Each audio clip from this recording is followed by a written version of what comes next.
जरा सोचिए, एक सुबह आप बेड से उठते हैं, हाथ मोबाइल पे जाता है, आप सेलफोन ओपन करते हैं, उसमें लाइन से ढेरों सारे मैसेज होते हैं। आप किसी एक मैसेज को एक्सेस करते हैं और एक स्क्रीनशॉट के साथ लिखा हुआ मिलता है, वेद करोड़ों वर्ष पुराने हैं। आपका दिमाग चकरा जाता है कि ऐसा कैसे हो गया। किताबों में, इतिहासों में मैंने पढ़ा था कि वेद मात्र 3500 साल पुराने हैं, जबकि ज्यादातर इतिहासकारों का कहना है कि वो मात्र 1000 साल पुराने हैं। आप कोई भी हो सकते हैं, businessman, students, employ, social activist, retired citizen या ऐसे ही कुछ। आपका ध्यान कभी भी इस तरह की बातों में न गया हो, लेकिन अब आप इस मसले को सोचने लगते हैं। आपका ध्यान उस स्क्रीनशॉट पे जाता है जहाँ पे ये लिखा होता है कि वैज्ञानिकों ने भी मान लिया है, नासा ने भी मान लिया है। अब आप उस दलदल में और ज्यादा फंस जाते हैं। अब आपके पास दो ही रास्ते बचते हैं, या तो सच्चाई का पता लगाओ या फिर इस व्हाट्सएप यूनिवर्सिटी के ज्ञान को प्रचारित प्रसारित करें। चूंकि आप व्यस्त पर्सन हैं, तो आप सत्यता की जांच में समय क्यों व्यर्थ करें। आप सीधे अपने मित्र बंधुओं के पास फॉरवर्ड करना शुरू कर देते हैं। सुबह का या व्हाट्सएप यूनिवर्सिटी का ज्ञान स्क्रीनशॉट के साथ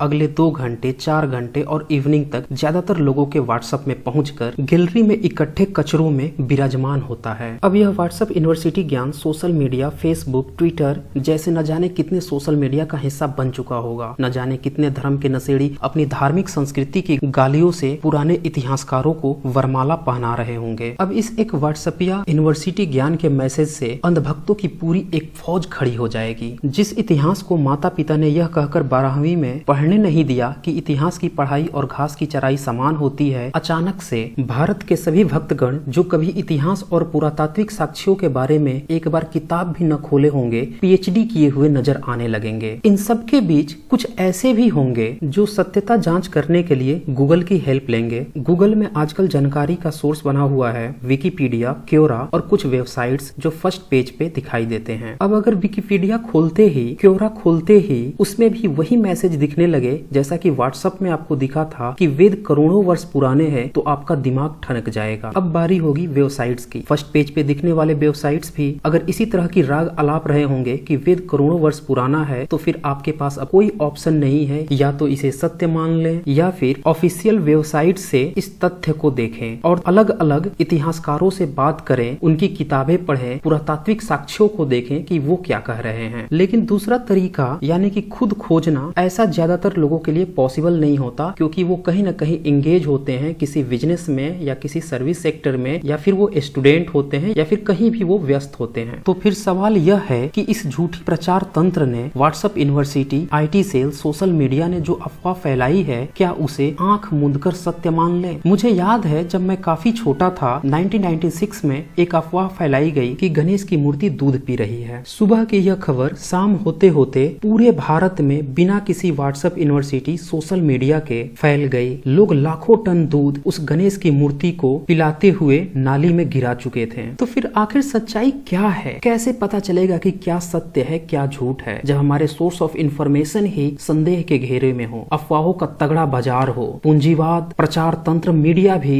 अफवाहों में शामिल हो। सच्चाई जानने के लिए मैंने कई इतिहासकारों की किताब पढ़ी। उसमें से एक प्रसिद्ध इतिहासकार राजीव पटेल जी अपने इतिहास की किताब वैदिक युग का घालमेल में लिखते हैं। इसमें ये लिखते हैं कि जो भारत के इतिहासकार हैं, उनने कई तरह के घालमेल किए हैं और इस घालमेल को ये 3 तरह से कैरेक्टराइज करते हैं। पहला है मान्यतावादी इतिहास। मान्यतावादी इतिहास कहने का मतलब ये है कि सभी देशों के जो धार्मिक लोग हैं, उनकी जो मान्यताएं हैं, उनके जो धर्म है, उसके अनुसार वो इतिहास को बताते हैं, जो कि बिल्कुल ही अलग होती है और ज्यादातर गलत ही होती है। दूसरा है शैक्षणिक इतिहास, यानी कि किसी भी देश में जो वहाँ की सरकारें अपने स्टूडेंट्स को, अपनी जनता को बताती हैं, उसे शैक्षणिक इतिहास कहते हैं। इसमें भी घालमेल के चांसेस होते हैं, क्योंकि जो लिखने वाले राइटर हैं, अगर वो धर्म से प्रभावित हुए, जैसा कि धार्मिक देशों में देखा जाता है, मुस्लिम कंट्रीज में जो लेखक होते हैं, वो इतिहास लिखते समय हमेशा ही उसमें इस्लाम का प्रभुत्व दिखाते हैं। उसी तरह से अगर भारत की बात करें और लिखने वाले अगर धर्म से प्रभावित हैं, वेद या पुराण से प्रभावित हैं, तो वो उसका पुटअप उसमें डालने की कोशिश करेंगे। तो यहाँ पे भी घालमेल के चांसेस हैं। फिर तीसरा है उत्खनन का इतिहास, यानी कि जो खुदाई से हमें पुरातात्विक साक्ष्य मिलते हैं, ये वो पोर्शन होता है जो गलत होने के चांसेस बहुत कम होते हैं, क्योंकि जो हमारा इतिहास बीत चुका है, उसकी अगर हमें मुद्राएं मिल रही हैं, उसके कोई भी प्रूफ मिल रहे हैं, भवन मिल रहे हैं, मूर्तियां मिल रही हैं, तो उससे हमें एक्यूरेट जानकारी मिल सकती है उस राजवंश के बारे में, उस इतिहास के बारे में, तो इसमें घालमेल होने के चांसेस काफी कम रहते हैं। इसी में आगे राजीव जी बोलते हैं, मान्यतावादी इतिहास कहता है कि भारत में मनुष्य की संस्कृति 1 लाख वर्ष से भी काफी पूर्व से स्थापित है। आगे लिखते हैं, जबकि शैक्षणिक इतिहास कहता है कि भारत में मनुष्य की संस्कृति मात्र 10,000 वर्ष के अंदर की है। फिर इसमें आगे लिखते हैं, शैक्षणिक इतिहास कहता है कि भारत में वैदिक संस्कृति का उद्भव आज से 3500 वर्ष पूर्व में होते हुए आज तक सतत और निरंतर समाज में विराजित चली आ रही है। फिर ये आगे लिखते हैं, जबकि उत्खनन का इतिहास कहता है कि भारत में वैदिक संस्कृति का कोई भी नगर, गांव, मकान वैदिक अनुयायी या शासक या उसका किला, उसकी राज्याधीश, मुद्रा, सील, अभिलेख, मृदभांड, लिपि, विदेशी यात्रा का वृत्तांत जैसी बातों का मिलना अभी तक नहीं हुआ है। अब देखिए, ये पॉइंट बहुत ही जागरूकता वाली है कि अभी तक जो हमें इतिहास बताया गया है वैदिक काल के बारे में, उसके बारे में कोई भी हमें पुरातात्विक साक्ष्य नहीं मिला है। इसी में जो भारत के इतिहासकार हैं उनके ऊपर वो एक हल्का सा व्यंग भी करते हैं। उत्खनन का इतिहास कहता है कि भारत में बौद्धिक संस्कृति का असंख्य साक्ष्य उत्खनन द्वारा जमीन के नीचे से मिलता है, जबकि मान्यतावादी ब्राह्मणी वैदिक संस्कृति का इतिहास अभी तक जमीन के ऊपर से मिलने का है। तो ये देखिए, बहुत ही गूढ़ बात कही है यहाँ पे उनने कि जो मान्यतावादी लोग हैं, जो धार्मिक लोग हैं, वो जो बताने लगते हैं कि हमारी संस्कृति लाखों वर्ष पुरानी है, लाखों वर्ष ये हुआ था, वो भगवान आ गए थे, वो देवी देवता आ गए थे, अल्लाह आ गए थे, गॉड आ गए थे, ये सारी की सारी बकवास है। इनका कोई भी पुरातात्विक साक्ष्य नहीं है। ये सिर्फ इनकी मान्यता है क्योंकि इनको अपनी दुकानदारी चलानी है। वैदिक काल को लेकर कई संशय है। मान्यतावादी, जिसमें कि आर्य समाजी भी आते हैं, उनके अनुसार वेद करोड़ों वर्ष पहले आए। अब एक नजर यहाँ पे डालें। इंडस वैली सिविलाइजेशन जो कि 18वीं शताब्दी में अंग्रेजों ने खोजी थी और वह से लेकर 1750 BC यानी कि बिफोर क्रिस्ट में पाई गई थी। इस सिविलाइजेशन की लिपि अभी तक पढ़ी नहीं जा सकी है। तो इससे पहले का जो इतिहास है जो कि मान्यतावादी बताते हैं वो तो पूरी तरह से गलत हो गया। अब बुद्धा काल यानी कि जो बुद्धिस्ट राजा हुए थे वो नियरली 600 BC से लेकर 700 AD यानी कि ईसा से 600 साल पहले से लेकर ईसा के 700 साल बाद तक रहे। तो इस समय में बुद्ध के स्तूप और उन्हीं से रिलेटेड सभ्यता का विकास हुआ, यानी कि इस दौरान वैदिक काल नहीं था। तो फिर वैदिक काल था कब? अब हमारे पास समय बचता है इस 1750 BC से लेकर 600 BC के बीच, यानी कि 1500 BC से लेकर 600 BC अप्रॉक्स। तो क्या इसी बीच में वैदिक काल था? इसे समझने के लिए हमें बौद्धिक पीरियड को, उनके राजाओं को एक बार फिर से देखना होगा। जो बुद्धा के समय में जितने भी राजवंश थे जिनने बौद्ध धर्म को स्वीकार किया, अगर वास्तव में उस समय वैदिक काल था तो उनने क्यों बौद्ध धर्म को स्वीकार किया? हर्यक वंश 684 to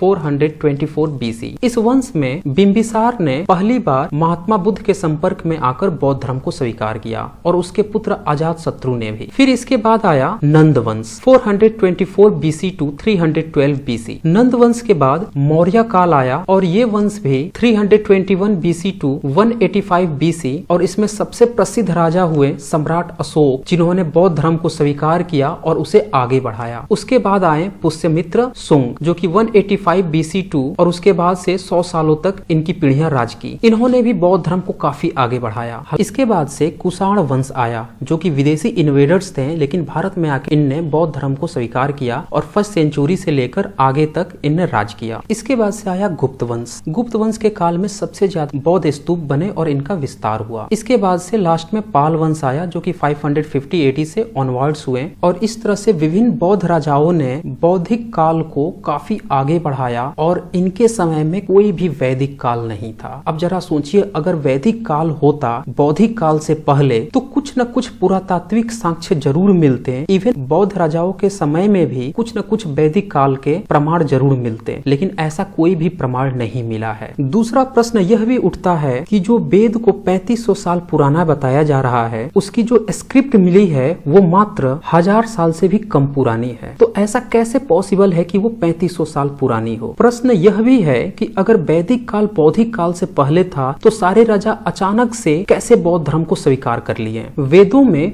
वर्ण व्यवस्था की स्पष्ट रूप से चर्चा है। तो अगर बौद्धिक काल से पहले वैदिक काल था तो फिर वैसे राजवंश राजा कैसे बने जो आजकल SC ST में आते हैं, जैसे कि पाल वंश, नंद वंश, राजभर वंश इत्यादि? ऐसे हजारों प्रश्न हैं जिनका उत्तर जानने के लिए आप एक बार राजीव पटेल जी की किताब इतिहास का घालमेल जरूर पढ़ें। पुरातात्विक साक्ष्यों पे आधारित उनकी यह किताब बहुत जल्द ही सम्यक प्रकाशन में छपने वाली है। इसके अलावा भी उनने और भी कई अच्छी बुकें भी लिखी हैं, उसका डिस्क्रिप्शन में मैं डिटेल्स दे दूंगा, वहां से आप देख सकते हैं। जब भी समय मिले उत्खनन से रिलेटेड कोई भी इतिहास की बुक हो उसे जरूर पढ़ें, अन्यथा विकिपीडिया, क्योरा जैसी वेबसाइट्स जो कि आजकल ज्ञान उपलब्ध करा रही हैं और उन्हें कोई भी यूजर खुद से अपडेट कर सकता है, एडिट कर सकता है और लिख सकता है। आपको पता भी नहीं चलेगा कि कौन सी बात सही है, कौन सी बात गलत है, अगले ही पल वो बदली हुई मिलेगी। जब आपका सोर्स ऑफ इंफॉर्मेशन ही खतरे में होगा तो फिर आपका इंफॉर्मेशन कैसे सत्य हो सकता है। इसीलिए किसी भी व्हाट्सएप यूनिवर्सिटी या सोशल मीडिया यूनिवर्सिटी के ज्ञान को पूर्णतः सही न समझें। वैदिक काल जिसका कोई इतिहास ही नहीं है वो भी आपको 1000 वर्षों का या 3500 वर्ष पहले या फिर 2.2 बिलियन ईयर्स बताकर आपको बेवकूफ बनाया जाता रहेगा। विज्ञान के बिग बैंग थ्योरी और डार्विन्स एवोल्यूशन थ्योरी की बजाय आपको